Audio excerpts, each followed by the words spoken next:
Jane Eyre by Charlotte Bronte. Chapter 34. It was near Christmas by the time all was settled. The season of general holiday approached. I now closed Morton School, taking care that the parting should not be barren on my side. Good fortune opens the hand as well as the heart wonderfully, and to give somewhat when we have largely received is but to afford a vent to the unusual ebullition of the sensations. I had long felt with pleasure that many of my rustic scholars liked me, and when we parted, that consciousness was confirmed. They manifested their affection plainly and strongly. Deep was my gratification to find I had really a place in their unsophisticated hearts. I promised them that never a week should pass in future that I did not visit them, and give them an hour's teaching in their school. Mr. Rivers came up, as, having seen the classes, now numbering 60 girls, file out before me, and locked the door, I stood with the key in my hand, exchanging a few words of special farewell with some half-dozen of my best scholars, as decent, respectable, modest, and well-informed young women as could be found in the ranks of the British peasantry. And that is saying a great deal, for after all the British peasantry are the best taught, best mannered, most self-respecting of any in Europe. Since those days I have seen paysans and bouwerinnen, and the best of them seemed to me ignorant, coarse, and besotted, compared with my Morton girls. "Do you consider you have got your reward for a season of exertion?" asked Mr. Rivers when they were gone. "Does not the consciousness of having done some real good in your day and generation give pleasure?" "Doubtless." "And you have only toiled a few months. Would not a life devoted to the task of regenerating your race be well spent?" "Yes," I said, "but I could not go on so for ever. I want to enjoy my own faculties as well as to cultivate those of other people. I must enjoy them now. Don't recall either my mind or body to the school. I am out of it, and disposed for full holiday." He looked grave. "What now? What sudden eagerness is this you evince? What are you going to do?" "To be active as I can. And first I must beg you to set Hannah at liberty, and get somebody else to wait on you." "Do you want her?" "Yes, to go with me to Moor House. Diana and Mary will be at home in a week, and I want to have everything in order against their arrival." "I understand. I thought you were for flying off on some excursion. It is better so. Hannah will go with you." "Tell her to be ready by to-morrow, then, and here is the schoolroom key. I will give you the key of my cottage in the morning." He took it. "You give it up very gleefully," said he. "I don't quite understand your light-heartedness, because I cannot tell what employment you propose to yourself as a substitute for the one you are relinquishing. What aim, what purpose, what ambition in life have you now?" "My first aim will be to clean down. Do you comprehend the full force of the expression? To clean down Moor House from chamber to cellar. My next, to rub it up with beeswax, oil, and an indefinite number of cloths, till it glitters again. My third, to arrange every chair, table, bed, carpet, with mathematical precision. Afterwards I shall go near to ruin you in coals and peat to keep up good fires in every room. And lastly, the 2 days preceding that on which your sisters are expected will be devoted by Hannah and me to such a beating of eggs, sorting of currants, grating of spices, compounding of Christmas cakes, chopping up of materials for mince pies, and solemnizing of other culinary rites, as words can convey but an inadequate notion of to the uninitiated like you. My purpose, in short, is to have all things in an absolutely perfect state of readiness for Diana and Mary before next Thursday, and my ambition is to give them a beau ideal of a welcome when they come." St. John smiled slightly. Still he was dissatisfied. "It is all very well for the present," said he, "but seriously, I trust that when the first flush of vivacity is over, you will look a little higher than domestic endearments and household joys." "The best things the world has," I interrupted. "No, Jane, no. This world is not the scene of fruition. Do not attempt to make it so; nor of rest. Do not turn slothful." "I mean, on the contrary, to be busy." "Jane, I excuse you for the present. 2 months' grace I allow you for the full enjoyment of your new position, and for pleasing yourself with this late-found charm of relationship. But then I hope you'll begin to look beyond Moor House and Morton and sisterly society, and the selfish calm and sensual comfort of a civilized affluence. I hope your energies will then once more trouble you with their strength." I looked at him with surprise. "St. John," I said, "I think you are almost wicked to talk so. I am disposed to be as content as a queen, and you try to stir me up to restlessness. To what end?" "To the end of turning to profit the talents which God has committed to your keeping, and of which he will surely one day demand a strict account. Jane, I shall watch you closely and anxiously, I warn you of that. And try to restrain the disproportionate fervour with which you throw yourself into commonplace home pleasures.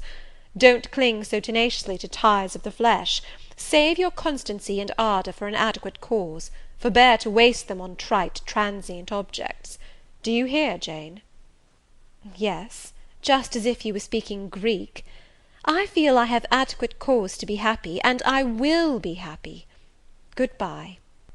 Happy at Moor House I was, and hard I worked, and so did Hannah. She was charmed to see how jovial I could be amidst the bustle of a house turned topsy-turvy, how I could brush, and dust, and clean, and cook; and really, after a day or two of confusion worse confounded, it was delightful by degrees to invoke order from the chaos ourselves had made. I had previously taken a journey to S to purchase some new furniture, my cousins having given me carte blanche to effect what alterations I pleased, and a sum having been set aside for that purpose. The ordinary sitting-room and bedrooms I left much as they were, for I knew Diana and Mary would derive more pleasure from seeing again the old homely tables and chairs and beds, than from the spectacle of the smartest innovations. Still, some novelty was necessary, to give to their return the piquancy with which I wished it to be invested.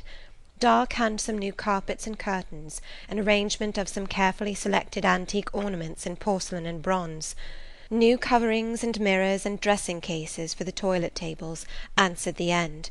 They looked fresh without being glaring. A spare parlour and bedroom I refurnished entirely, with old mahogany and crimson upholstery. I laid canvas on the passage and carpets on the stairs. When all was finished, I thought Moor House as complete a model of bright modest snugness within, as it was, at this season, a specimen of wintry waste and desert dreariness without. The eventful Thursday at length came. They were expected about dark, and ere dusk fires were lit upstairs and below.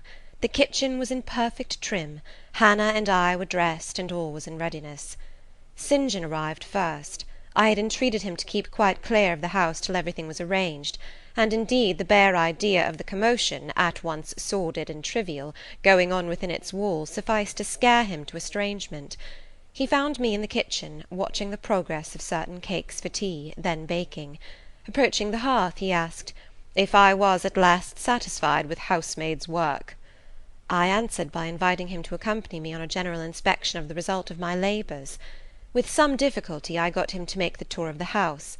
He just looked in at the doors I opened, and when he had wandered upstairs and downstairs, he said I must have gone through a great deal of fatigue and trouble to have effected such considerable changes in so short a time; but not a syllable did he utter indicating pleasure in the improved aspect of his abode. This silence damped me. I thought perhaps the alterations had disturbed some old associations he valued. I inquired whether this was the case, no doubt in a somewhat crestfallen tone. "Not at all. He had, on the contrary, remarked I had scrupulously respected every association. He feared, indeed, I must have bestowed more thought on the matter than it was worth. How many minutes, for instance, had I devoted to studying the arrangement of this very room? By the by, could I tell him where such a book was?" I showed him the volume on the shelf. He took it down, and withdrawing to his accustomed window recess, he began to read it. Now I did not like this reader. St. John was a good man, but I began to feel he had spoken truth of himself when he said he was hard and cold. The humanities and amenities of life had no attraction for him, its peaceful enjoyments no charm. Literally he lived only to aspire, after what was good and great, certainly, but still he would never rest, nor approve of others resting round him. As I looked at his lofty forehead, still and pale as a white stone, at his fine lineaments fixed in study, I comprehended all at once that he would hardly make a good husband, that it would be a trying thing to be his wife. I understood, as by inspiration, the nature of his love for Miss Oliver. I agreed with him that it was but a love of the senses. I comprehended how he should despise himself for the feverish influence it exercised over him, how he should wish to stifle and destroy it, how he should mistrust its ever conducting permanently to his happiness or hers. I saw he was of the material from which nature hews her heroes, Christian and pagan, her lawgivers, her statesmen, her conquerors, a steadfast bulwark for great interests to rest upon, but at the fireside too often a cold cumbrous column, gloomy and out of place. This parlour is not his sphere, I reflected. The Himalayan ridge or Caffrey bush, even the plague-cursed Guinea coast swamp would suit him better. Well may he eschew the calm of domestic life, it is not his element. There his faculties stagnate, they cannot develop or appear to advantage. It is in scenes of strife and danger, where courage is proved, and energy exercised, and fortitude tasked, that he will speak and move, the leader and superior. A merry child would have the advantage of him on this hearth. He is right to choose a missionary's career. I see it now. "They are coming! They are coming!" cried Hannah, throwing open the parlour door. At the same moment old Carlo barked joyfully. Out I ran. It was now dark, but a rumbling of wheels was audible. Hannah soon had a lantern lit. The vehicle had stopped at the wicket. The driver opened the door. First one well-known form, then another, stepped out. In a minute I had my face under their bonnets, in contact first with Mary's soft cheek, then with Diana's flowing curls. They laughed, kissed me, then Hannah, patted Carlo, who was half wild with delight, asked eagerly if all was well, and being assured in the affirmative, hastened into the house. They were stiff with their long and jolting drive from Whitcross, and chilled with the frosty night air, but their pleasant countenances expanded to the cheerful firelight. While the driver and Hannah brought in the boxes, they demanded St. John. At this moment he advanced from the parlour. They both threw their arms round his neck at once. He gave each one quiet kiss, said in a low tone a few words of welcome, stood a while to be talked to, and then, intimating that he supposed they would soon rejoin him in the parlour, withdrew there as to a place of refuge. I had lit their candles to go upstairs, but Diana had first to give hospitable orders respecting the driver. This done, both followed me. They were delighted with the renovation and decorations of their rooms, with the new drapery and fresh carpets and rich tinted china vases. They expressed their gratification ungrudgingly. I had the pleasure of feeling that my arrangements met their wishes exactly, and that what I had done added a vivid charm to their joyous return home. Sweet was that evening. My cousins, full of exhilaration, were so eloquent in narrative and comment, that their fluency covered St. John's taciturnity. He was sincerely glad to see his sisters, but in their glow of fervour and flow of joy he could not sympathize. The event of the day, that is, the return of Diana and Mary, pleased him, but the accompaniments of that event, the glad tumult, the garrulous glee of reception, irked him. I saw he wished the calmer morrow was come. In the very meridian of the night's enjoyment, about an hour after tea, a rap was heard at the door. Hannah entered with the intimation that "a poor lad was come, at that unlikely time, to fetch Mr. Rivers to see his mother, who was drawing away." "Where does she live, Hannah?" "Clear up at Whitcross Brow, almost 4 miles off, and more in moss all the way." "Tell him I will go." "I'm sure, sir, you had better not. It's the worst road to travel after dark that can be. There's no track at all over the bog. And then it is such a bitter night, the keenest wind you ever felt. You had better send word, sir, that you will be there in the morning." But he was already in the passage, putting on his cloak, and without one objection, one murmur, he departed. It was then 9 o'clock. He did not return till midnight. Starved and tired enough he was, but he looked happier than when he set out. He had performed an act of duty, made an exertion, felt his own strength to do and deny, and was on better terms with himself. I am afraid the whole of the ensuing week tried his patience. It was Christmas week. We took to no settled employment, but spent it in a sort of merry domestic dissipation. The air of the moors, the freedom of home, the dawn of prosperity, acted on Diana and Mary's spirits like some life-giving elixir. They were gay from morning till noon, and from noon till night. They could always talk, and their discourse, witty, pithy, original, had such charms for me, that I preferred listening to and sharing in it to doing anything else. St. John did not rebuke our vivacity, but he escaped from it. He was seldom in the house, his parish was large, the population scattered, and he found daily business in visiting the sick and poor in its different districts. One morning at breakfast, Diana, after looking a little pensive for some minutes, asked him, if his plans were yet unchanged. "Unchanged and unchangeable," was the reply; and he proceeded to inform us that his departure from England was now definitively fixed for the ensuing year.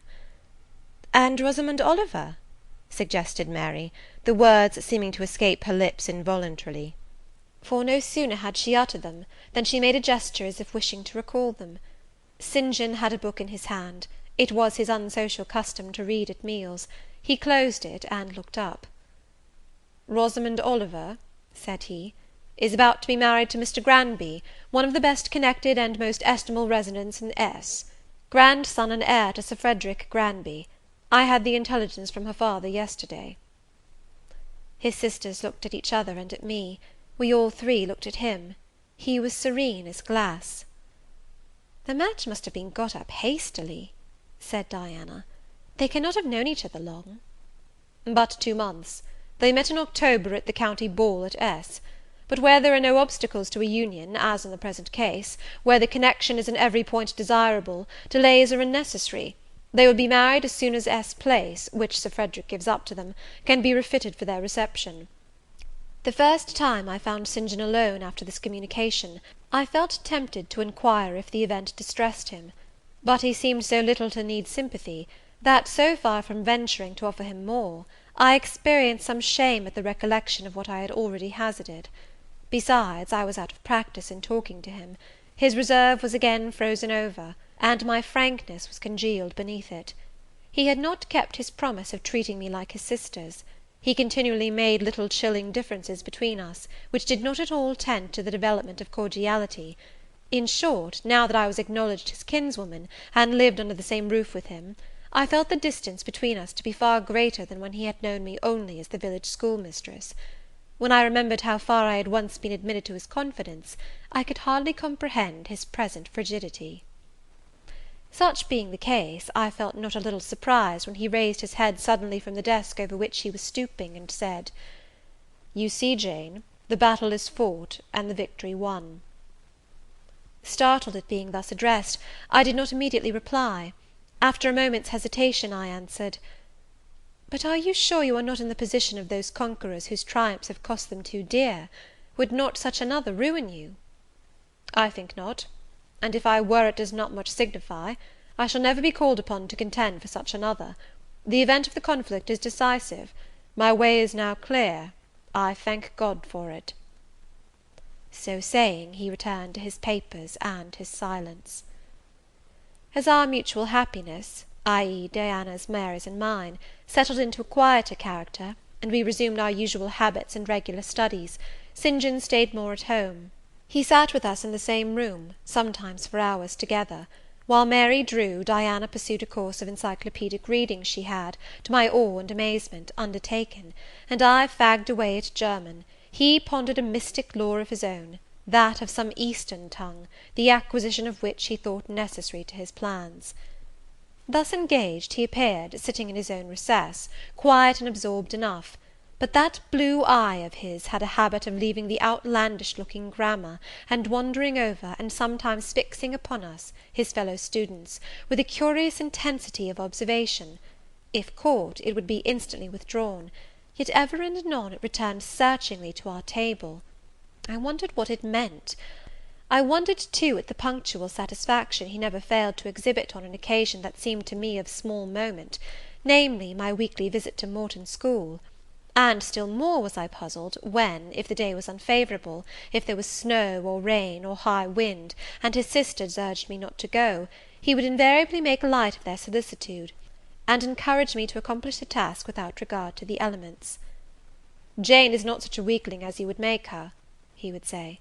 "She can bear a mountain blast, or a shower, or a few flakes of snow, as well as any of us. Her constitution is both sound and elastic, better calculated to endure variations of climate than many more robust." and when I returned, sometimes a good deal tired, and not a little weather-beaten, I never dared complain, because I saw that to murmur would be to vex him. On all occasions fortitude pleased him; the reverse was a special annoyance. One afternoon, however, I got leave to stay at home, because I really had a cold. His sisters were gone to Morton in my stead. I sat reading Schiller, he deciphering his crabbed Oriental scrolls. As I exchanged a translation for an exercise, I happened to look his way. There I found myself under the influence of the ever-watchful blue eye. How long it had been searching me through, and over, I cannot tell. So keen was it, and yet so cold, I felt for the moment superstitious, as if I was sitting in the room with something uncanny. "Jane, what are you doing?" "Learning German." "I want you to give up German, and learn Hindostani." "You are not in earnest?" "In such earnest that I must have it so, and I will tell you why." He then went on to explain that Hindostani was the language he was himself at present studying; that as he advanced he was apt to forget the commencement; that it would assist him greatly to have a pupil with whom he might again and again go over the elements, and so fix them thoroughly in his mind, that his choice had hovered for some time between me and his sisters; but that he had fixed on me because he saw I could sit at the task the longest of the three. Would I do him this favour? I should not, perhaps, have to make the sacrifice long, as it wanted now barely 3 months to his departure. St. John was not a man to be lightly refused. You felt that every impression made on him, either for pain or pleasure, was deep-graved and permanent. I consented. When Diana and Mary returned, the former found her scholar transferred from her to her brother. She laughed, and both she and Mary agreed that St. John should never have persuaded them to such a step. He answered quietly, "I know it." I found him a very patient, very forbearing, and yet an exacting master. He expected me to do a great deal, and when I fulfilled his expectations, he in his own way fully testified his approbation. By degrees he acquired a certain influence over me that took away my liberty of mind. His praise and notice were more restraining than his indifference. I could no longer talk or laugh freely when he was by, because a tiresomely importunate instinct reminded me that vivacity, at least in me, was distasteful to him. I was so fully aware that only serious moods and occupations were acceptable, that in his presence every effort to sustain or follow any other became vain. I fell under a freezing spell. When he said go, I went; come, I came; do this, I did it. But I did not love my servitude. I wished, many a time, he had continued to neglect me.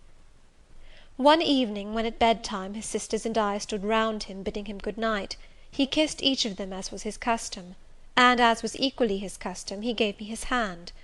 Diana, who chanced to be in a frolicsome humour, she was not painfully controlled by his will, for hers in another way was as strong, exclaimed, "St. John, you used to call Jane your third sister, but you don't treat her as such. You should kiss her too." She pushed me towards him. I thought Diana very provoking, and felt uncomfortably confused; and while I was thus thinking and feeling, St. John bent his head.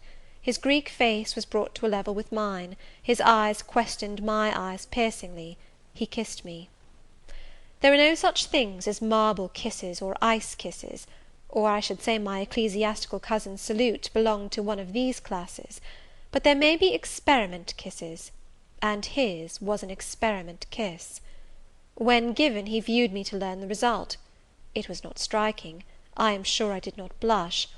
Perhaps I might have turned a little pale, for I felt as if this kiss were a seal affixed to my fetters. He never omitted the ceremony afterwards, and the gravity and quiescence with which I underwent it seemed to invest it for him with a certain charm. As for me, I daily wished more to please him; but to do so, I felt daily more and more that I must disown half my nature, stifle half my faculties, wrest my tastes from their original bent, force myself to the adoption of pursuits for which I had no natural vocation. He wanted to train me to an elevation I could never reach. It racked me hourly to aspire to the standard he uplifted. The thing was as impossible as to mould my irregular features to his correct and classic pattern, to give my changeable green eyes the sea-blue tint and solemn lustre of his own. Not his ascendancy alone, however, held me in thrall at present. Of late it had been easy enough for me to look sad. A cankering evil sat at my heart, and drained my happiness at its source, the evil of suspense. Perhaps you think I had forgotten Mr. Rochester, reader, amidst these changes of place and fortune. Not for a moment. His idea was still with me, because it was not a vapour sunshine could disperse, nor a sand-traced effigy storms could wash away.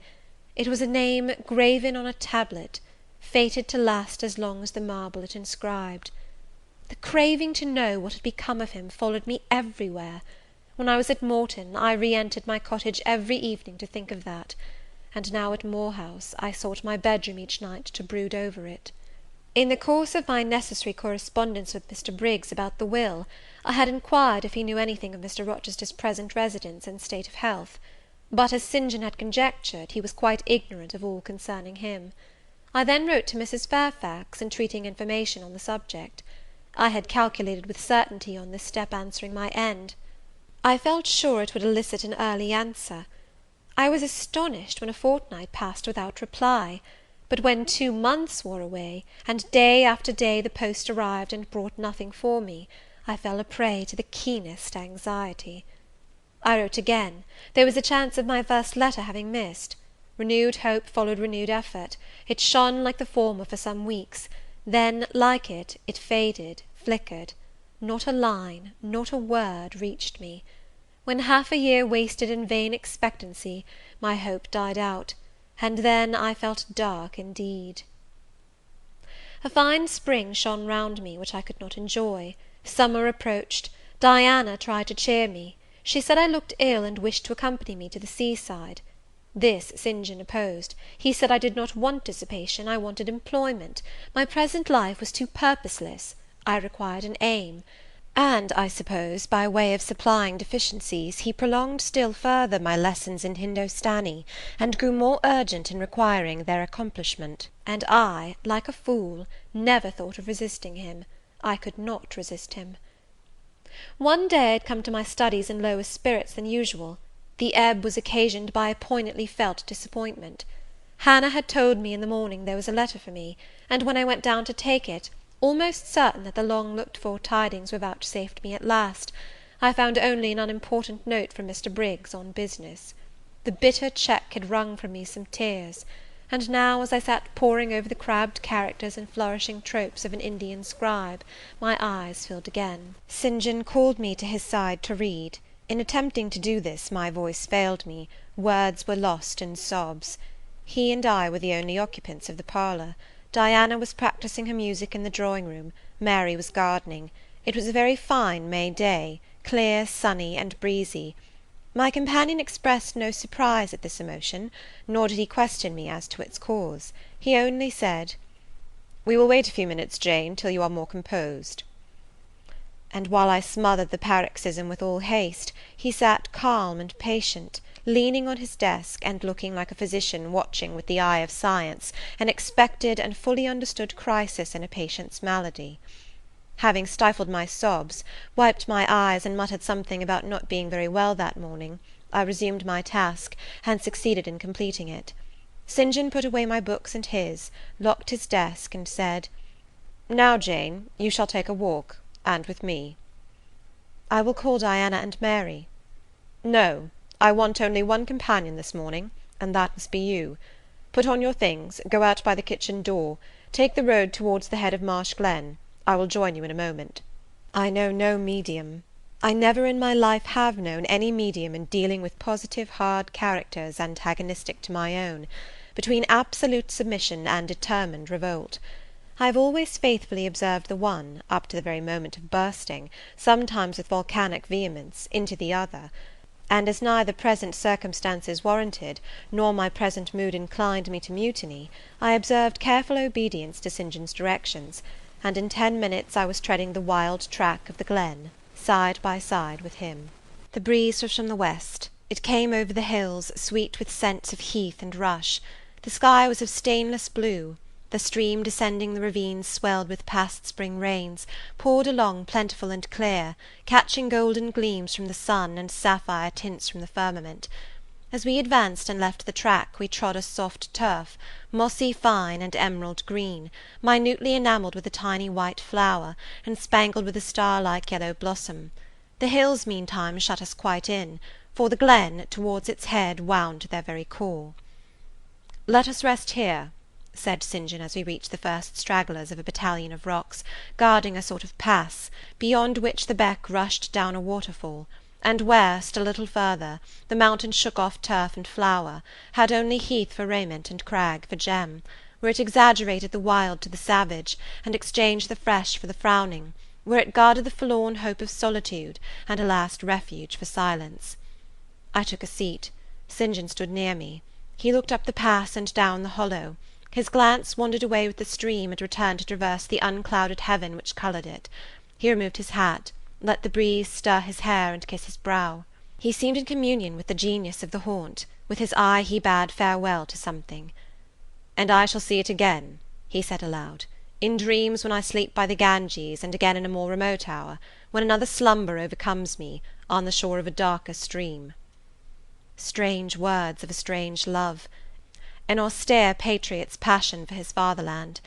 He sat down. For half an hour we never spoke, neither he to me nor I to him. That interval past, he recommenced. "Jane, I go in 6 weeks. I have taken my berth in an East Indiaman which sails on the 20th of June." "God will protect you, for you have undertaken his work," I answered. "Yes," he said, "there is my glory and joy. I am the servant of an infallible master. I am not going out under human guidance, subject to the defective laws and erring control of my feeble fellow worms. My king, my lawgiver, my captain is the all-perfect. It seems strange to me that all round me do not burn to enlist under the same banner, to join in the same enterprise."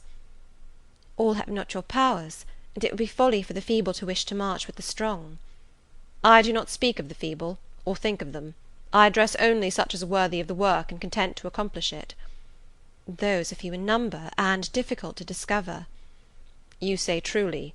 But when found, it is right to stir them up, to urge and exhort them to the effort, to show them what their gifts are, and why they were given, to speak heaven's message in their ear, to offer them, direct from God, a place in the ranks of his chosen." "If they are really qualified for the task, will not their own hearts be the first to inform them of it?" I felt as if an awful charm was framing round and gathering over me. I trembled to hear some fatal words spoken which would at once declare and rivet the spell. "And what does your heart say?" demanded St. John. "My heart is mute, my heart is mute," I answered, struck and thrilled. "Then I must speak for it," continued the deep relentless voice. "Jane, come with me to India. Come as my helpmeet and fellow labourer." The glen and sky spun round, the hills heaved. It was as if I had heard a summons from heaven, as if a visionary messenger, like him of Macedonia, had announced, "Come over and help us." But I was no apostle. I could not behold the herald. I could not receive his call. "Oh, St. John," I cried, "have some mercy!" I appealed to one who, in the discharge of what he believed his duty, knew neither mercy nor remorse. He continued, "God and nature intended you for a missionary's wife. It is not personal, but mental endowments they have given you. You are formed for labour, not for love. A missionary's wife you must, shall be. You shall be mine. I claim you, not for my pleasure, but for my sovereign's service." "I am not fit for it. I have no vocation," I said. He had calculated on these first objections. He was not irritated by them. Indeed, as he leaned back against the crag behind him, folded his arms on his chest, and fixed his countenance, I saw he was prepared for a long and trying opposition, and had taken in a stock of patience to last him to its close; resolved, however, that that close should be conquest for him. "Humility, Jane," said he, "is the groundwork of Christian virtues. You say right that you are not fit for the work. Who is fit for it? Or who, that ever was truly called, believed himself worthy of the summons? I, for instance, am but dust and ashes. With St. Paul I acknowledge myself the chiefest of sinners, but I do not suffer this sense of my personal vileness to daunt me. I know my leader, that he is just as well as mighty, and while he has chosen a feeble instrument to perform a great task, he will, from the boundless stores of his providence, supply the inadequacy of the means to the end. Think like me, Jane, trust like me. It is the Rock of Ages I ask you to lean on. Do not doubt but it will bear the weight of your human weakness." "I do not understand a missionary life. I have never studied missionary labours." "There I, humble as I am, can give you the aid you want. I can set you your task from hour to hour, stand by you always, help you from moment to moment. This I could do in the beginning. Soon, for I know your powers, you would be as strong and apt as myself, and would not require my help." "But my powers, where are they for this undertaking? I do not feel them. Nothing speaks or stirs in me while you talk. I am sensible of no light kindling, no life quickening, no voice counselling or cheering. Oh, I wish I could make you see how much my mind is at this moment like a rayless dungeon, with one shrinking fear fettered in its depths, the fear of being persuaded by you to attempt what I cannot accomplish." "I have an answer for you. Hear it. I have watched you ever since we first met. I have made you my study for 10 months. I have proved you in that time by sundry tests. And what have I seen and elicited? In the village school I found you could perform well, punctually, uprightly, labour uncongenial to your habits and inclinations. I saw you could perform it with capacity and tact. You could win while you controlled. In the calm with which you learnt you had become suddenly rich, I read a mind clear of the vice of Demas. Lucre had no undue power over you. In the resolute readiness with which you cut your wealth into 4 shares, keeping but one to yourself, and relinquishing the 3 others to the claim of abstract justice, I recognized a soul that revelled in the flame and excitement of sacrifice. In the tractability with which, at my wish, you forsook a study in which you were interested, and adopted another because it interested me. In the untiring assiduity with which you have since persevered in it, in the unflagging energy and unshaken temper with which you have met its difficulties, I acknowledge the complement of the qualities I seek.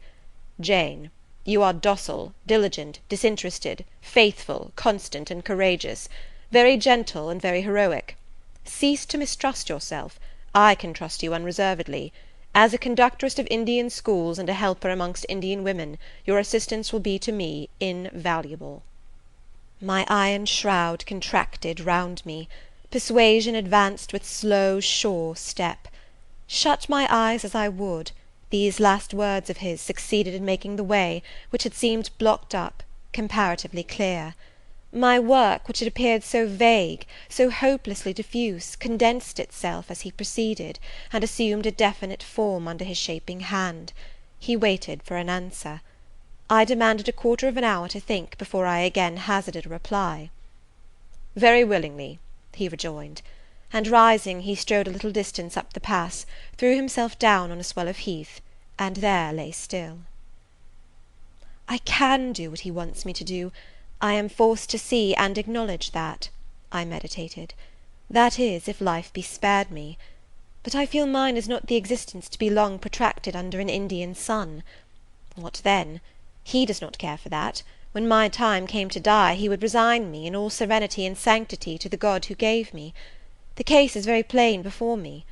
In leaving England I should leave a loved but empty land. Mr. Rochester is not there, and if he were, what is, and what can that ever be to me? My business is to live without him now. Nothing so absurd, so weak as to drag on from day to day as if I were waiting some impossible change in circumstances which might reunite me to him. Of course, as St. John once said, I must seek another interest in life to replace the one lost. Is not the occupation he now offers me truly the most glorious man can adopt or God assign? Is it not, by its noble cares and sublime results, the one best calculated to fill the void left by uptorn affections and demolished hopes? I believe I must say yes, and yet I shudder. Alas, if I join St. John, I abandon half myself. If I go to India, I go to premature death. And how will the interval between leaving England for India, and India for the grave, be filled? Oh, I know well. That, too, is very clear to my vision. By straining to satisfy St. John till my sinews ache, I shall satisfy him, to the finest central point and farthest outward circle of his expectations.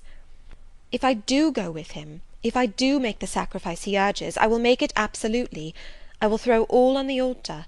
heart, vitals, the entire victim. He will never love me, but he shall approve me. I will show him energies he has not yet seen, resources he has never suspected. Yes, I can work as hard as he can, and with as little grudging. Consent, then, to his demand is possible, but for one item, one dreadful item. It is that he asks me to be his wife, and has no more of a husband's heart for me than that frowning giant of a rock down which the stream is foaming in yonder gorge. He prizes me as a soldier would a good weapon, and that is all. Unmarried to him, this would never grieve me, but can I let him complete his calculations, coolly put into practice his plans, go through the wedding ceremony? Can I receive from him the bridal ring, endure all the forms of love, which I doubt not he would scrupulously observe, and know that the spirit was quite absent? Can I bear the consciousness that every endearment he bestows is a sacrifice made on principle? No, such a martyrdom would be monstrous. I will never undergo it. As his sister, I might accompany him, not as his wife. I will tell him so.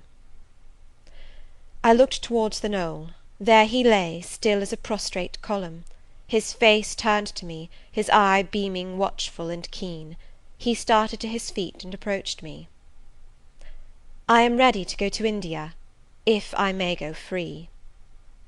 Your answer requires a commentary, he said. It is not clear.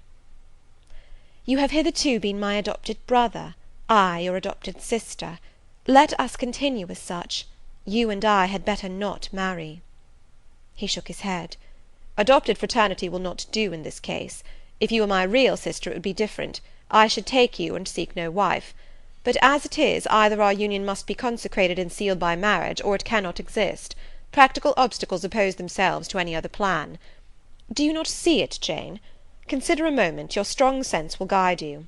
I did consider, and still my sense, such as it was, directed me only to the fact that we did not love each other as man and wife should, and therefore it inferred we ought not to marry. I said so. St. John, I returned, I regard you as a brother, you me as a sister, so let us continue. We cannot, he answered, with short, sharp determination. It would not do. You have said you will go with me to India. Remember, you have said that. Conditionally. Well, well, to the main point. The departure with me from England, the cooperation with me in my future labours, you do not object. You have already as good as put your hand to the plough. You are too consistent to withdraw it. You have but one end to keep in view, how the work you have undertaken can best be done.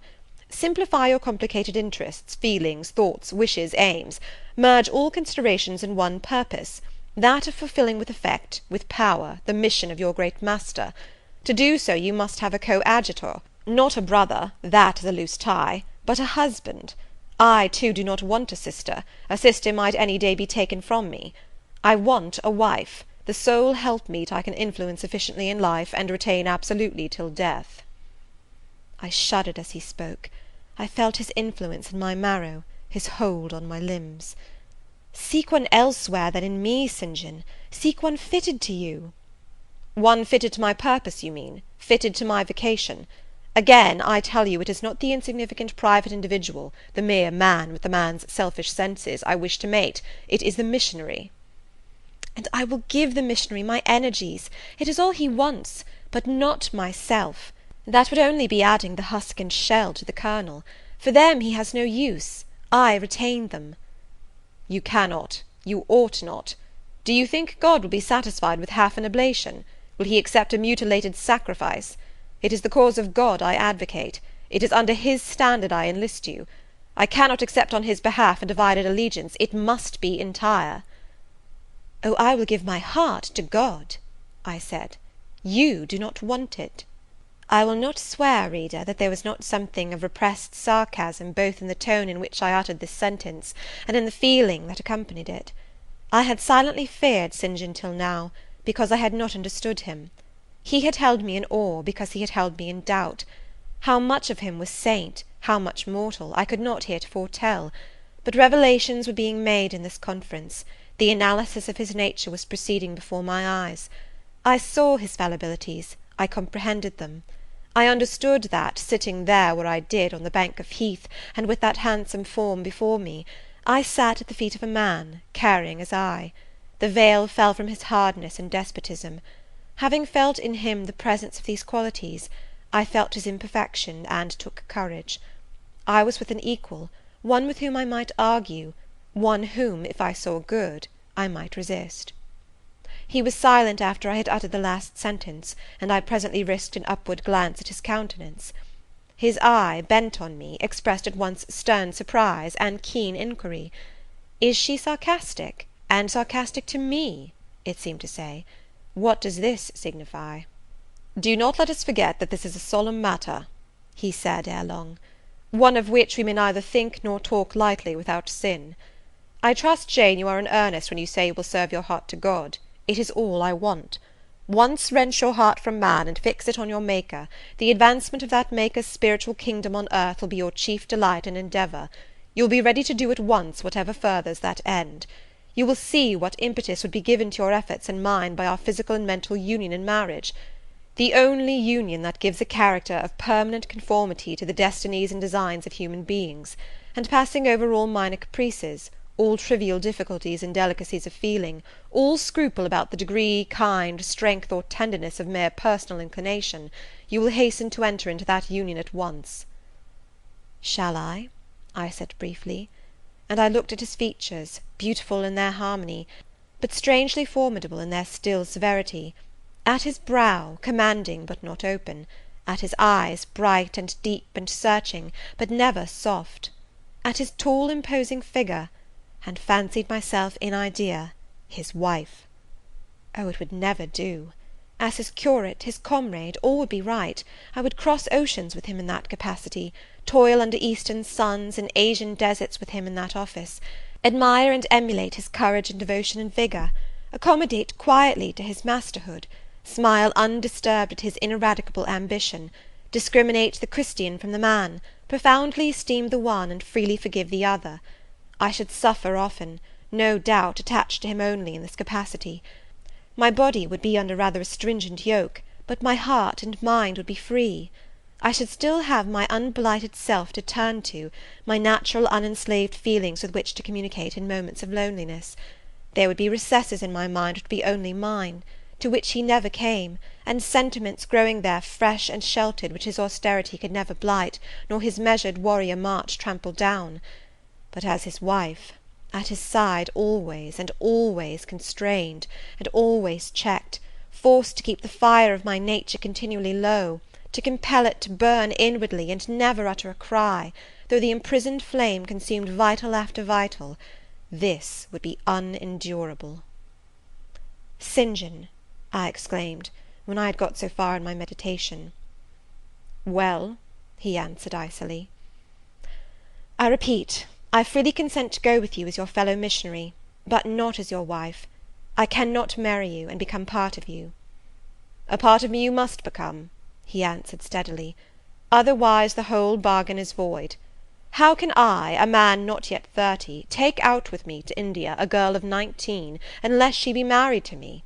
How can we be for ever together, sometimes in solitude, sometimes amidst savage tribes, and unwed? Very well, I said shortly, under the circumstances, quite as well as if I were either your real sister, or a man and a clergyman like yourself. It is known that you are not my sister. I cannot introduce you as such. To attempt it would be to fasten injurious suspicions on us both. And for the rest, though you have a man's vigorous brain, you have a woman's heart, and it would not do. It would do, I affirmed with some disdain, perfectly well. I have a woman's heart, but not where you are concerned. For you I have only a comrade's constancy, a fellow soldier's frankness, fidelity, fraternity, if you like, a neophyte's respect and submission to his hierophant. Nothing more. Don't fear. It is what I want, he said, speaking to himself. It is just what I want. And there are obstacles in the way. They must be hewn down. Jane, you would not repent marrying me. Be certain of that. We must be married. There is no other way. And undoubtedly enough of love would follow upon marriage to render the union right even in your eyes. I scorn your idea of love, I could not help saying, as I rose up and stood before him, leaning my back against the rock. I scorn the counterfeit sentiment you offer. Yes, St. John, and I scorn you when you offer it." He looked at me fixedly, compressing his well-cut lips while he did so. Whether he was incensed or surprised, or what, it was not easy to tell. He could command his countenance thoroughly. "I scarcely expected to hear that expression from you," he said. "I think I have done and uttered nothing to deserve scorn." I was touched by his gentle tone, and overawed by his high, calm mien. "Forgive me the words, St. John, but it is your own fault that I have been roused to speak so unguardedly. You have introduced a topic in which our natures are at variance, a topic we should never discuss. The very name of love is an apple of discord between us. If the reality were required, what should we do? How should we feel? My dear cousin, abandon your scheme of marriage, forget it." "No," said he, "it is a long-cherished scheme, and the only one which can secure my great end, but I shall urge you no further at present. To-morrow I leave home for Cambridge. I have many friends there to whom I should wish to say farewell. I shall be absent a fortnight. Take that space of time to consider my offer, and do not forget that if you reject it, it is not me you deny, but God. Through my means he opens to you a noble career; as my wife only can you enter upon it. Refuse to be my wife, and you limit yourself for ever to a track of selfish ease and barren obscurity. Tremble lest in that case you should be numbered with those who have denied the faith, and are worse than infidels." He had done. Turning from me, he once more looked to river, looked to hill. But this time his feelings were all pent in his heart. I was not worthy to hear them uttered. As I walked by his side homeward, I read well in his iron silence all he felt towards me, the disappointment of an austere and despotic nature, which has met resistance where it expected submission; the disapprobation of a cool, inflexible judgment, which has detected in another feelings and views in which it has no power to sympathize. In short, as a man, he would have wished to coerce me into obedience. It was only as a sincere Christian he bore so patiently with my perversity, and allowed so long a space for reflection and repentance. That night, after he had kissed his sisters, he thought proper to forget even to shake hands with me, but left the room in silence. I, who, though I had no love, had much friendship for him, was hurt by the marked omission, so much hurt that tears started to my eyes. "I see you and St. John have been quarrelling, Jane," said Diana, during our walk on the moor, "but go after him. He is now lingering in the passage expecting you. He will make it up." I have not much pride under such circumstances. I would always rather be happy than dignified, and I ran after him. He stood at the foot of the stairs. "Good night, St. John," said I. "Good night, Jane," he replied calmly. "Then shake hands," I added. What a cold, loose touch he impressed on my fingers! He was deeply displeased by what had occurred that day. Cordiality would not warm, nor tears move him. No happy reconciliation was to be had with him, no cheering smile or generous word; but still the Christian was patient and placid, and when I asked him if he forgave me, he answered that he was not in the habit of cherishing the remembrance of vexation, that he had nothing to forgive, not having been offended. And with that answer he left me. I would much rather he had knocked me down. Chapter 34.